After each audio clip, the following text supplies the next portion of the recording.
Kalau ditanya tentang filosofi, apakah setiap baju pengantin punya filosofi? Aku jawab tidak ada filosofi. Aku ngerjain ini cuma 3 hari. Hah? Jahitnya 2 hari, 5 hari sebenarnya. Melepas stigma penjahit itu kerjaannya lama, sebenarnya enggak. Jujur ke psikiater dan aku minum obat ke psikiater udah hampir 3 bulan gitu. Tapi baju laki-laki dan perempuan lebih ribet baju laki-laki. Bener-bener. Ini kok undangan aja begini pengantinnya ini ketar-ketir nggak Nah, sih? Jadi kayak itu halo guys, senang sekali hari ini kita kembali lagi di episode yang sudah kita tunggu-tunggu bersama di Coba Tenang. Hari ini adalah hari dimana aku sudah menunggu ketemu sama narasumber yang akan membahas tentang masih di dunia perweddingan, tapi kita base-nya ini di pakaian, gaun, jas, dan lain sebagainya. Tapi dia lebih fokusnya untuk ngurusin gaun-gaun pengantin. Dan bisa dibilang ya, desainer di Samarinda itu nggak banyak. Dan aku beruntung banget bisa ketemu sama Fajar. Nah, hari ini Fajar gimana kabarnya? Alhamdulillah Sehat? baik. Kak Ajis gimana kabarnya? Alhamdulillah sehat Alhamdulillah. juga. Jar, ini kan sesuatu yang rada sedikit tabu di kota Samarinda Yes, gitu ya, betul desainer sekali. pria, Betul terus habis itu sekali. juga kamu sering ngurusin pengantin. Benar sekali. Nah, kita pengen tahu sejak kapan sih Fajar itu memilih sebagai desainer? Oke, kalau memilih sebagai desainer itu sebenarnya tidak pilihan karena mengalir. Oke. Aku dari kecil memang dari SD tuh suka gambar dan ikut les gambar di Oh, salah iya? satu sanggar seni gitu. Hah? Dan ikut lomba FLS 2N Hah? segala macam itu sampai tingkat nasional, dan ternyata memang itu hal yang aku sukain. Hah? Dan itu berlanjut sampai aku SMA, sekolah, kuliah pun aku kuliahnya bidang ekonomi sebenarnya awalnya Oke. di Unmul. Hmm. Di kelas pun aku tetap gambar gitu. Tipikalnya suka desain. Sampai di satu titik aku 2017 kalau nggak salah, itu posisi lebaran Hamin 2 minggu.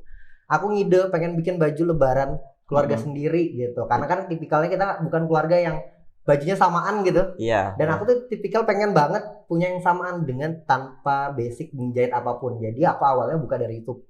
Dan itu tuh pertama nggak ngukur pola, aku jeplak baju yang jadi. Oke. Dan nekat langsung pakai jahitnya tangan karena aku udah beli mesin kecil gitu yang di Shopee dulu zaman dulu, cepet rusak. Akhirnya aku nekat untuk jahit tangan gitu. Semua baju, 5 baju keluargaku gitu. 5 baju awalnya. keluarga. Nah, kalau dihitung awalnya 2017, tapi untuk diseriusin masuk ke dunia yang jadi bisnis gitu 2018. Oke, Dan 2018 itu masih awal ambil reguler dulu. Masih belum berani yang jatuhnya ke wedding.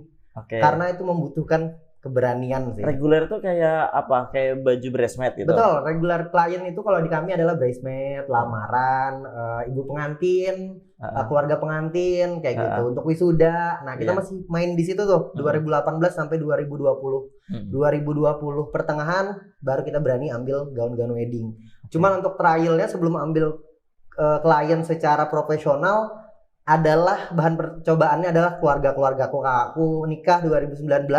Aku udah trial dulu karena harus melihat trial dan error setiap permasalahannya. Bener. Dari case baju gitu.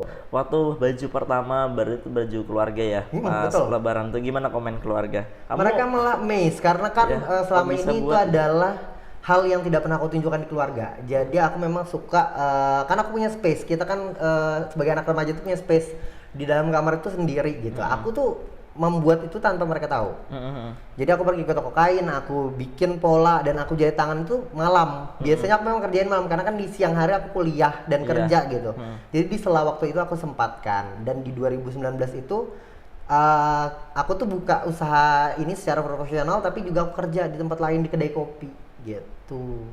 Jadi aku tuh pagi kuliah, malam pokoknya sore jam 4 sudah start kita di kedai kopi sampai jam 2. Biasanya aku ngerjain baju itu dari jam 2 sampai subuh gitu. Nah, habis itu aku space tidur, kuliah lagi paginya gitu. Jadi menyambil karena membangun bisnis ini itu nggak bisa langsung instan. Sedangkan makanan instan saja harus tetap dibuat kan gitu. Diseduh dulu kan. Betul. Kalau lihat perjalanan Fajar nih kan, baju-baju kamu ini bisa aku bilang super mewah banget ya. Harganya kan gila-gilaan. Kalau dalam pandangan orang mungkin personal brandingnya adalah mahal. Kalau mau tahu price list aslinya nanti boleh WA admin di DM gitu. Karena yang terlihat dari hasil tampilan, servis dan personal branding yang aku bangun itu memang terlihatnya adalah elegan mewah. Bold and glam Iya, gitu. betul. Dan itu tuh kesannya mahal. Kalau kalian mau tahu sebenarnya tuh harga ya kita bisa bicarain gitu. Oh, oke. Berarti Kita on budget juga sih Oh sebenarnya. iya, konsul dulu pasti ya. Betul sekali. Nah, pertama kali bikin baju keluarga, terus habis itu dipercaya baju bridesmaid dan lain sebagainya.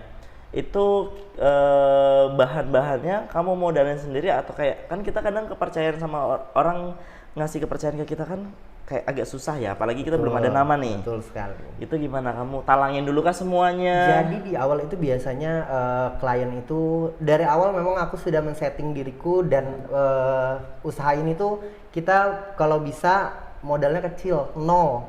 Kita putar tapi. Jadi kalau bahan dan segala macam kita pasti dari klien dulu. Jadi upah Oke. jasanya. Jadi yang pertama kami jual adalah jasa. Jasa jahit. Jasa jahit betul. Jadi servis kita ke klien gimana nih? Kalau awal-awal merintis jangan heran untuk yang baru coba karena kita door to door, aku juga door to door dari dulu. Aku yang datang ke rumah-rumah orang untuk menjemput bola itu, maksudnya untuk mengukur orang. Betul. Dan ada momen-momen yang kayak waktu itu kan masih muda banget tuh, sekitar 19 atau 20 tahun. Kita datang ke rumah orang yang lumayan lah jaraknya dari tempat aku.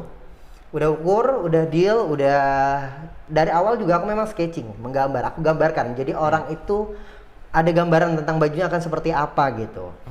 Setelah pulang ternyata tiba-tiba dia nggak yakin karena dia lihat mungkin awalnya maksudnya kenapa nih ada tempat jahit yang door to door yang mau datang gitu dan ini anak muda jadi pasti ada keraguan gitu tapi itu wajar untuk kalian yang baru mulai itu wajar karena kita di bidang jasa tuh banyak banget nemuin segala jenis macam orang. Benar. Yang dari nggak percaya kita sebagai vendor, dari yang dengar omongan orang kanan kiri. Betul. Cuman kalau dari aku ya, kalau kamu udah yakin dan kamu selera, please yakinin dan percayain semuanya sama vendor yang kamu pilih. Karena dari awal kita berakad untuk deal itu, berarti kamu sudah mempercayakan sepenuhnya ke kami. Dan biasanya dari kita tuh selalu ada problem solving kalau ada sesuatu dan kita bahas cari jalan titik tengahnya gitu. Oke. Dan juga Yang penting biasanya kan percaya. kalau ya betul kan dari wedding itu biasanya kalau wedding ya kita tuh berhubungan sama semua vendor. Ya ke wedding organizer, dari ke MUA-nya, dari pengantinnya, keluarganya. Dan kita nih tipikal jasa jahit ini kan yang bukan di hari H kerjanya. Kita kerjanya malah seminggu, 2 minggu, 3 bulan sebelumnya. Iya. Dan itu selama proses pasti dipertanyakan. Iya. Dan selalu ada tambahan dan selalu ada perbaikan lah dari kita. Di situ kita cari jalan tengahnya. Kadang ada pengantin yang dia punya wedding dream, tapi orang tuanya Nggak setuju. iya betul. Dan kita tuh harus menengahin sebagai seorang yang membuatkan baju, Betul. harus menengahi antara wedding dream dan keinginan orang tua. Kita harus jadi di tengah, di mana kita menempatkan diri dan mencarikan problem solvingnya gitu. Dan nggak jarang sih kak, maksudnya banyak yang dari orang tuanya, ada yang kasus sampai yang telepon orang tuanya, maksudnya dia nggak suka dengan modelnya, padahal itu di fitting terakhir, di final fitting, dan pengantinnya suka banget. Dan maksudnya ketika orang tuanya menelpon itu, jadi si bertabrakan lah sama si bride-nya, bahwa itu merusak wedding dream-nya dia gitu, dan terjadi perselisihan gitu. Banyak hal-hal yang kayak gitu tuh banyak banget. Ya kadang kurang yang komunikasi si pengantin sama orang tuanya Betul. juga. Dia mau pakai siapa, bajunya kayak gimana. Betul sekali. Mungkin pengantin mikirnya gini, dia udah tahu orang tuanya itu sifatnya detail, terus habis itu cerewet lah ibaratnya Betul gitu sekali. kan. Terus ya udah deh aku nggak mau kasih tahu dulu, nanti tahu-tahu jadi aja gitu. Nah Betul. sebenarnya ini hal yang salah. Betul sekali. Yang harusnya memang ditekankan dari awal. semua komunikasi di awal, dealnya gimana. Dan memang kalau di kami konsul, karena kan kita kalau servis dari kami adalah pertama kita akan konsul dulu. Setelah kita konsul kita ukur. Setelah ukur kita akan susun mood board. Jadi dari mood board itu akan muncul desain dan warna. Dan itu tuh kita akan melibatkan pengantin dan keluarga pengantin. Supaya sama-sama tahu biar tidak ada case lagi. Betul. Seperti itu. Jadi kita sekarang lumayan terstruktur, lumayan rapi karena kita perlu adanya transparansi antara keluarga, pengantin, orang tua, Ya, apalagi orang tua dan pengantin ya. Biasanya dia karena udah tahu nih mamanya nggak mau yang gini, tapi dia tetap mau. Jadi kita harus cari tetap jalan tengahnya, biar nanti kita menemukan solusinya yang bagus gimana. Oke. gitu. Oke, sekarang kita masuk ke ini ya, pembahasan tentang langsung baju pengantinnya. Oke, boleh. Nah, jadi kalau dari rules yang tadi sudah dijelaskan, sebenarnya berapa lama sih pengantin itu paling minimal pesan baju? Tergantung. Jadi itu tuh relatif. Sebenarnya untuk menjahit itu ada tingkat kesulitan masing-masing. Dari bahan yang polos dijahit, kemudian di full payet, atau bahan yang sudah berpayet baru ditambah statement lagi untuk mempercantik gitu, untuk mempertebal. Dan kita juga harus melihat karakter. Jadi nggak bisa disamain dari satu bride ke bride lain waktunya biasanya. Iya betul. Jadi kalau saya pribadi dan tim, kita kerjanya teamwork. Jadi saya ini sebagai tombak utama yang lihat dulu untuk badan, proporsi tubuh manusia kan berbeda. Dan kebutuhan kamu untuk pakaian kamu seperti apa, dan kita harus menyamakan dengan konsep dan karakter. Kalau ditanya tentang filosofi, apakah setiap baju pengantin punya filosofi? Aku jawab tidak ada filosofi. Biasanya kita mengikuti karakter. Nah, kalaupun ada filosofi, biasanya itu adalah ego dari desainer. Ego desainer untuk memasukkan filosofi dan menyamakan dengan karakter klien. Biasanya seperti itu. Jadi klien ini kan kita nggak bisa samain semua nih. Ada yang tipikalnya bold, glam, ada soft, elegan. Kalau kita memang di sini, kalau dilihat brandingnya adalah mahal karena kita bold and glam. Cuman kalau mau soft, elegan tetap bisa. Jadi ada warna-warna kontras yang pasti dimasukin. Kalau ciri khasnya kami itu biasanya warnanya akan kontras, tabrakan, tapi akan selalu disamakan karakter, karena ada beberapa pengantin yang pengennya makeupnya nanti flawless. Kak, aku mau makeup flawless, jadi baju yang cocok sama aku apa ya gitu. Biasanya kita harus mencocokkan dulu MUA-nya siapa, konsep dekornya seperti apa, konsep acaranya seperti apa, indoor kah, outdoor kah. Jadi kita akan menyesuaikan kebutuhan klien, karena nggak mungkin kan baju outdoor kita kasih balgon, nanti kamu kena rumput-rumput, kena lumpur-lumpur kan, susah jalannya bos. Ya bener. Jadi kalau indoor juga kita akan selalu membahas. Kadang ada yang klien tipikalnya yang, Kak, aku ingin wedding dream aku adalah balgon, sedangkan itu tuh sebenarnya tidak cocok untuk bajunya proporsi dia. Jadi kita akan mencari jalan tengah. Nggak pendek ya, kecil gitu kan. Misalkan ya ada agak gempal gitu. Dan itu tuh kita akan membahas setiap statement tubuh kamu, setiap anatomi tubuh kamu tuh kita akan baca. Aku akan baca. Kak, aku mau tutup bagian ini, dan aku selalu bertanya, Kakak ada bagian mana yang ingin ditutup? Kakak ada bagian mana yang ingin ilusinya dirubah? Kenapa aku selalu kalau untuk klien-klienku yang udah pernah tuh bikin, selalu aku bagi badannya proporsi tubuh atas dan bawah. Bagaimana kita membuat ilusinya lebih tinggi daripada aslinya. Kalau dilihat, ya betul. Kalau dilihat dari badan itu, kenapa kok kakak ini kelihatan kayak jenjang? Pemilihan baju itu tuh penting buat kamu, karena bagaimana cara membuat anatomi tubuh kaki kamu tuh lebih panjang daripada badan kamu.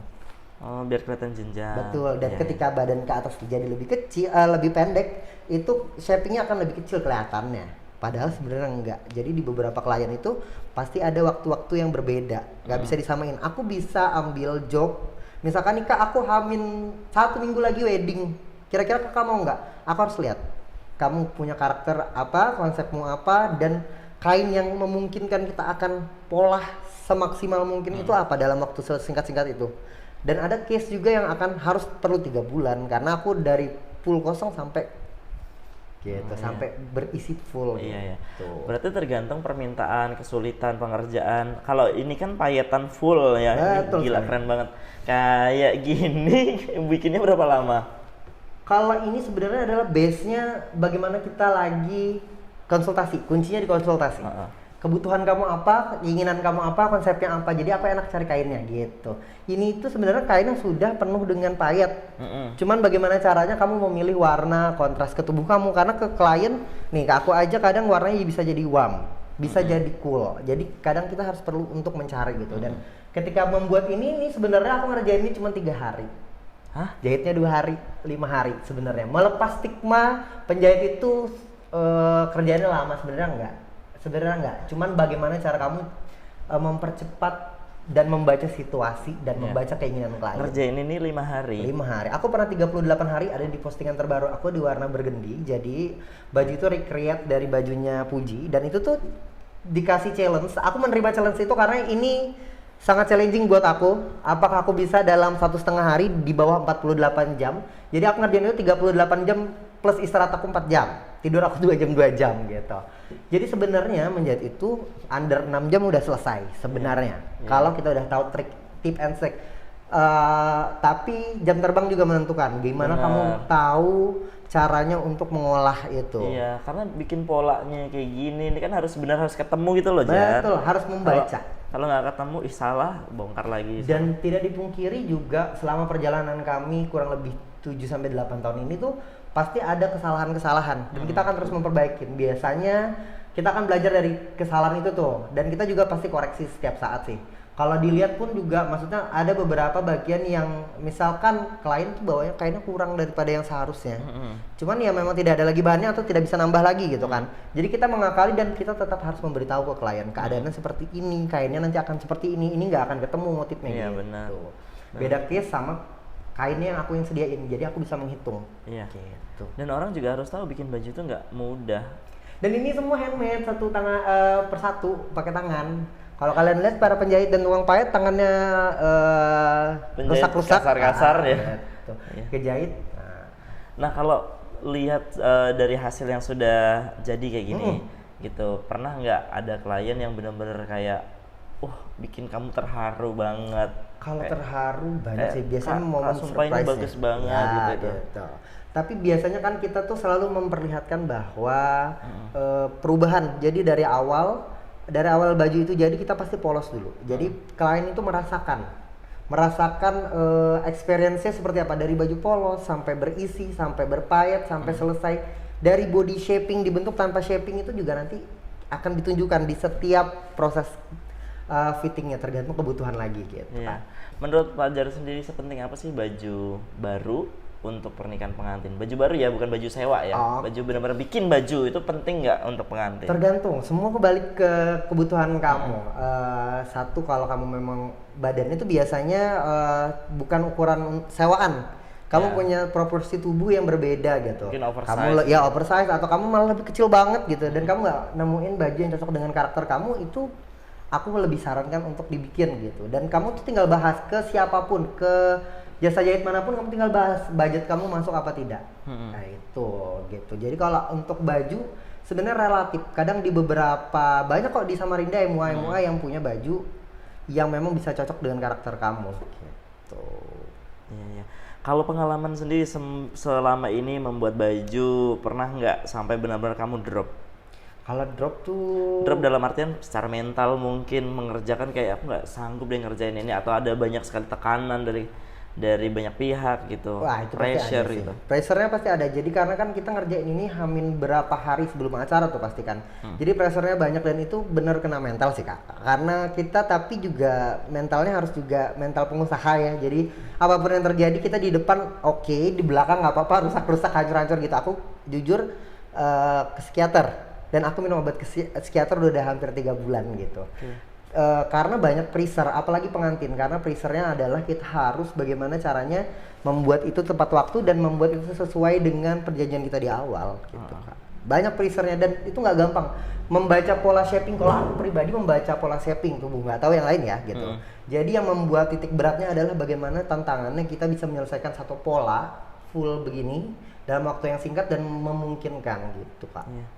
Kalau secara kacamata klien ya, misal aku pengen bikin baju sama Fajar, aku tuh kan pengennya ya udah, aku taunya aku bayar, aku terima beres, kamu harus ngerjain sesuai apa yang aku mau. Iya. Ada nggak yang ingin Fajar sampaikan yang tidak diketahui pengantin? Begini loh sebenarnya pekerjaan kami. Jadi ketika di awal tuh kamu harus yakin pakai kami, percayakan aja, nggak usah terlalu ribet atau gimana gitu. Kalau kita tuh sistemnya sebenarnya itu tuh nggak apa-apa. Kita mengikutin ya? Semua keinginan klien, tapi kita harus cari titik tengahnya dan permasalahannya apa, balik lagi gitu. Kadang aku mau tarema beres, hasilnya persis sama. Kadang kita nggak bisa. Ini tuh sebuah karya, dan kita tuh juga punya karakter. Ketika kamu memilih kami sebagai vendor, berarti kamu udah tahu selera dan karakter kami seperti apa. Apakah cocok dengan karakter kamu?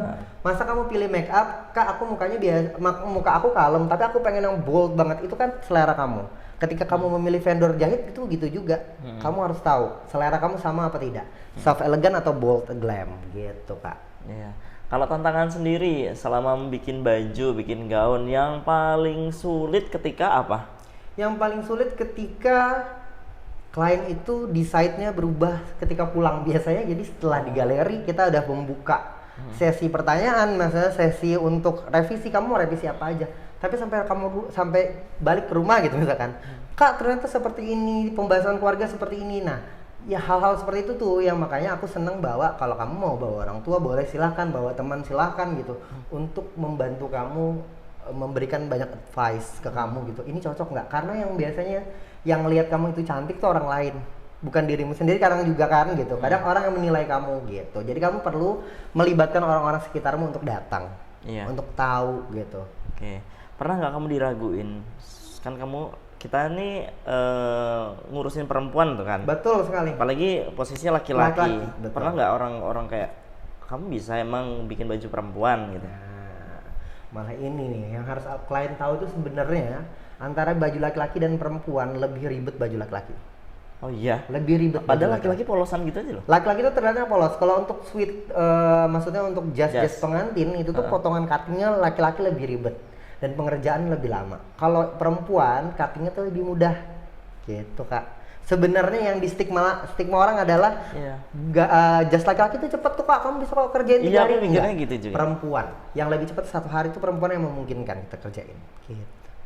Laki-laki itu cuttingnya banyak dan dia kalau jas untuk jas itu banyak lapisan yang harus kita lem dulu, kita pressing dulu, itu tuh banyak tekniknya. Kita bikin bahu dulu dia beda. Kan, betul. Makanya itu kak. Ternyata lebih mudah ngerjain yang perempuan. Baju perempuan ya. Makanya aku lebih suka tuh kalau misalkan kak hamin 1 hari tapi baju perempuan aku iya. Kalau udah modelnya jas dan segala macam itu berat. Laki-laki tuh lebih berat biasanya. Oke. Berat nggak? Ngomongin berat ya. Berat nggak jadi desainer terus kamu posisi laki-laki? Banyak nggak orang kayak kenapa sih kamu harus jadi desainer gitu? Kalau dari sisi underestimate orang itu kayaknya enggak sih, karena kan kita sekarang juga punya banyak ya yang kita lihat di nasional ya. Di Indonesia banyak banget malah desainer laki-laki yang bersinar gitu.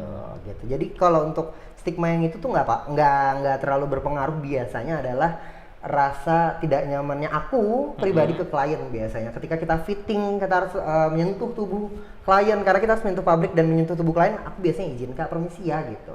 Dan untuk orang tua juga kita menjelaskan, dan aku juga punya tim yang memang jadi autopilot aku ketika harus memang ada bagian-bagian yang dikerjakan oleh perempuan gitu. Kayak aku punya asisten kakakku sendiri perempuan, jadi dia yang tahu dan dia tahu karakter aku dan dia tahu semua kunci-kuncinya kita gitu. Jadi kayak harus pressing badan di sini ketika ada bagian yang harus menyentuh tubuh klien, misal kayak dada gitu. Ya, jadi itu nanti yang akan eksekusi adalah asisten aku. Ya kamu cuma ngeliatin aja. Betul. Oh itu ukurannya agak kesini sedikit betul, gitu ya. Betul sekali. Ya jadi jangan khawatir. Kadang tuh ada pengantin yang gini, kan penjahitnya laki-laki, sedangkan aku ini kan syar'i banget gitu lah. Nah itu udah nggak usah ragu untuk pakai ya, karena juga sudah ada timnya dari Avela ini. Betul sekali. Jadi nanti di handle-nya juga sama perempuan. Kenapa sih namanya Avela? Avila itu bacanya gimana? Avila. Itu tuh 2 kata yang digabung, Avi dan Ela. Itu tuh sebenarnya artinya Dewi Laut. Jadi dia akan menarik rezeki. Awalnya tuh itu inginnya sih sebenarnya. Cuman kayak catching gitu ketika orang mendengar dan melihat, dan orang kan bingung menyebutnya apa. Dari kebingungan itu akan menarik perhatian orang. Ini Avila, Avela, Ila atau gimana nyebutnya gitu. Itu yang akan membuat orang mengingat kita. Itu sih pentingnya ketika kita buka usaha itu, buka brand itu, kamu juga harus membuat orang itu akan ternotis sama kamu. Iya, oke. Apa harapan kamu ke depan? Ini kita udah terakhir aja ya. Oke. Apa harapan ke depannya, terus khususnya untuk dunia perweddingan di Samarinda, di Indonesia ini, di ibu kota negara ini? Kalau perweddingan kayaknya harapannya kita lebih melek lagi sama hal-hal yang ada maksudnya di dunia perweddingan secara luas ya, nggak di Samarinda aja. Jadi kalau untuk pengantin sih, aku sebagai seorang perancang, aku suka sekali jika ada challenge dari pengantin untuk membuat hal-hal yang ada di, entah referensinya adalah nasional ataupun internasional, aku tuh suka banget. Jadi kalian pengantin itu jangan melulu hal yang sama, aku pengen sama yang kayak orang Samarinda ini nih gini, enggak. Kamu tuh harus punya pandangan yang lebih jauh lagi. Kamu kakak bisa nggak ya kira-kira pola atau bentuk yang seperti ini, seperti Johar Murid, Elisaab, desainer luar negeri. Kalau memang vendor kamu bisa dan vendor kamu mampu dan dia menyetujuin, aku lebih saran semoga semua klien ya tidak membosankan gitu. Jadi ada tantangan baru untuk kita para pekerja seni ini, karena kita bekerja di bidang seni. Dan itu tuh kita ngerasain jiwa seni kita yang kita tuangkan di sini. Ketika aku tipikal memang visualisasinya adalah bentuknya seperti ini, karena ada yang suara, ada yang mengorganize gitu. Kalau aku bentuknya seperti ini. Jadi kalau aku harap untuk dunia perweddingan, untuk semua klien kalau bisa jangan monoton. Iya betul sekali, kalau bisa lebih kreatif lagi gitu. Ide kalian itu punya ide, salurkanlah ke kami karena kita juga punya ide juga. Jadi nanti kita akan sharing ide kita dalam bentuk baju yang semoga bisa jadi wedding dream kamu dan kamu ingat seumur hidup. Iya betul. Jadi pokoknya jangan monoton, jangan ikut-ikutan temen yang kayak gitu-gitu aja. Karena kadang orang lihat, Kak ini bagus, ya udah aku pengen dibuatin yang kayak gini. Karena dia tuh udah kayak mikirnya, oh ini udah berhasil bikin gini. Takutnya kalau aku minta yang lain nanti takutnya fail gitu kan. Kembali, aku akan membaca karakter kamu dan kita ngelihat inner beauty yang ada di dalam kamu tuh apa, gitu. Iya. Oke. Aku pengen juga deh dibuatin gaun.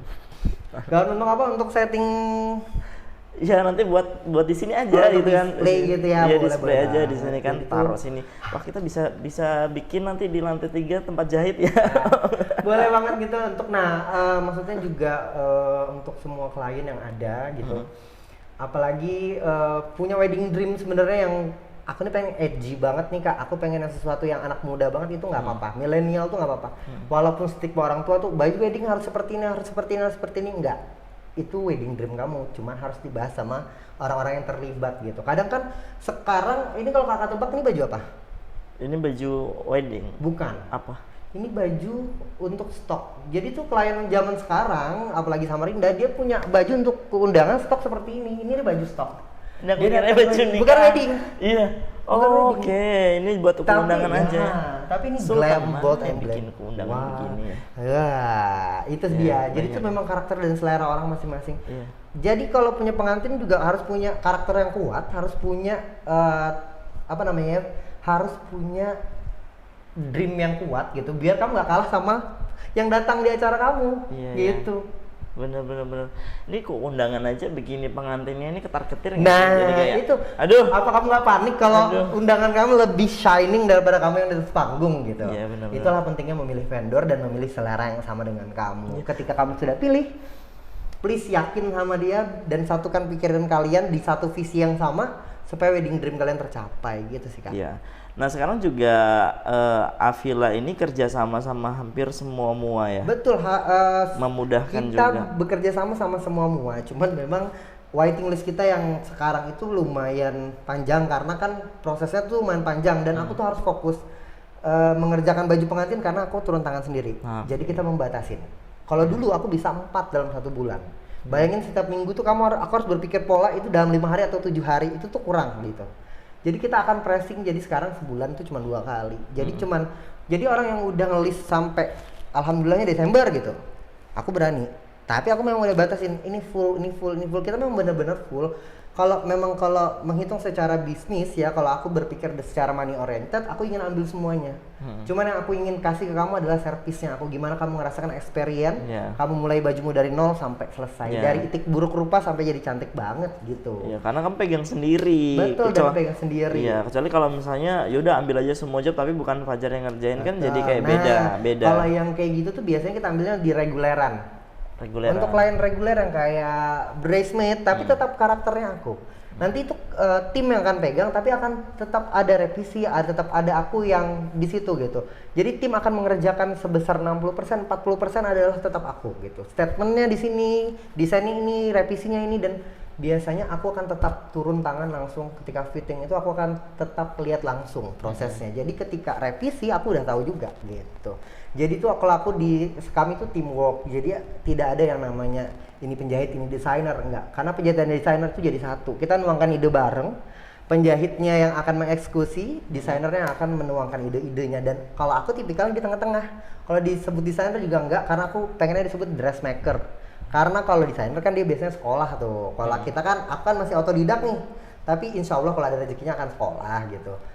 Jadi aku tuh menuangkan ideku sekaligus aku mengeksekusi langsung. Jadi tuh aku di tengah-tengah. Iya. Lebih senangnya dipanggil dressmaker sih. Dressmaker, kamu keren sih. Kayak semuanya berawal dari suka gambar, belajar sendiri, terus akhirnya dieksekusi. Pasti orang tua yang awalnya kayak kok kamu bisa bikin baju lebaran sampai sekarang malah yang semua orang bikin awalnya bahkan kamu yakin, misalnya direndahkan, maksudnya bukan direndahkan, underestimate orang tua Diragukan. bahwa ya diragukan gitu bahwa emang kamu bisa gitu. Dan aku pun juga akhirnya jadi tertantang ya. Sesuatu yang aku tipikalnya adalah ketika kamu underestimate sesuatu, aku tuh akan challenging diriku untuk berhasil gitu. Ketika orang bilang stigma penjahit itu kamu harus membuktikan. Iya, kalau aku tipikalnya akan membuktikan. Baju kamu kan selesai dalam 38 jam ketika aku bilang deal Kak. Dan ketika aku bilang deal, aku punya komitmen untuk selesai. Itu yang aku bangun trust ke kalian gitu. Jadi jangan takut, insya Allah. Insya Allah semua harus ada insya Allah pokoknya. Iya, takut nanti ada terjadi sesuatu kan kita nggak pernah tahu. Makanya ketika ada job yang terlalu panjang, aku juga bilangnya selalu, Kak, aku tidak bisa memastikan. Apalagi DP, aku tidak ingin terima DP dulu. Karena kita nggak ada yang tahu umur, aku takut banget. Itu tuh, ini nih adalah sebuah amanah besar dari kalian. Ini wedding dream kalian sekali seumur hidup, dan aku tuh pegang amanah yang lumayan besar untuk kalian.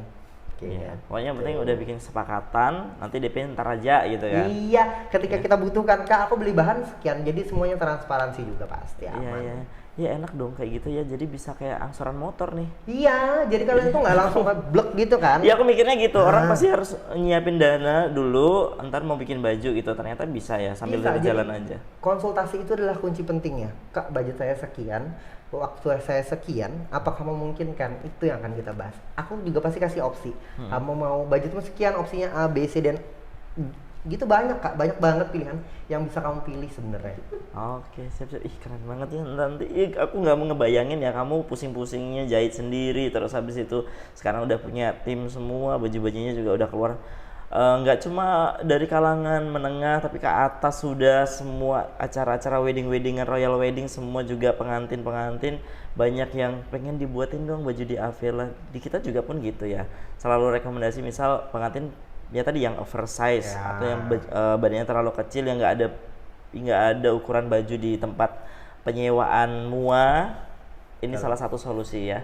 Bikin baju yuk semuanya yuk. Jadi kayak kalian tuh punya pernikahan yang akan kalian kenang sekali seumur hidup, bajunya beda daripada yang lainnya. Kalau aku punya uang dan aku jadi pengantin, aku pasti akan bikin baju. Tapi jangan takut, ketika baju udah jadi, kalian tuh masih punya cara untuk mutar. Kak, masa bajunya bisa aku bikin nih?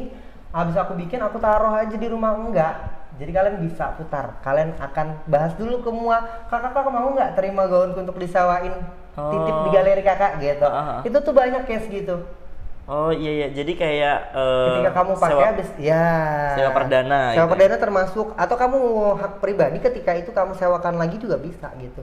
Tinggal kamu bahas ke tempat yang memang mau terima baju-baju untuk disewain. Iya. Gitu. Jadi bisa dibagi 50-50 kali itu ya sama mua ya. Kalau dia mau bayar sendiri, abis itu Kak aku titip sewa ya. Nah, sistem titip sewa juga nggak apa-apa.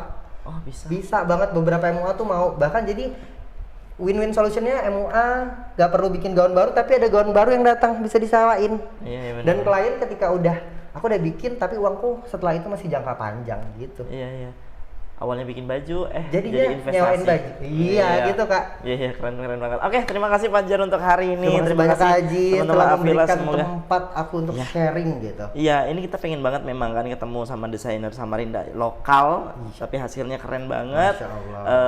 Pokoknya sukses terus. Amin. Semoga nanti abis ini kita dibuatin bajunya satu semua. Amin, bisa kan nanti kita bikin seragam untuk Mahakarya. Bisa juga, karena ada WO yang sebelumnya udah pernah bikin seragam. Iya. Oh, tapi kita maunya gaun semua, laki-laki pakai gaun. Boleh. Jadi keren gitu kan. Oke, terima kasih Fajar, sampai ketemu nanti ya. Jangan lupa nonton program kita. Ya, kasih tahu penonton. Jangan lupa nonton program podcast Coba Tenang di Selasa dan Kamis, betul nggak? Iya, betul. Nanti tayangnya Selasa dan Kamis, dan kita akan mengulik semua, Kak Aji sih yang akan mengulik semua dunia perweddingan, pervendoran Indonesia, bahkan Samarinda bahkan Indonesia. Iya, amin. Pokoknya jangan lupa nonton Coba Tenang. Ya, oke.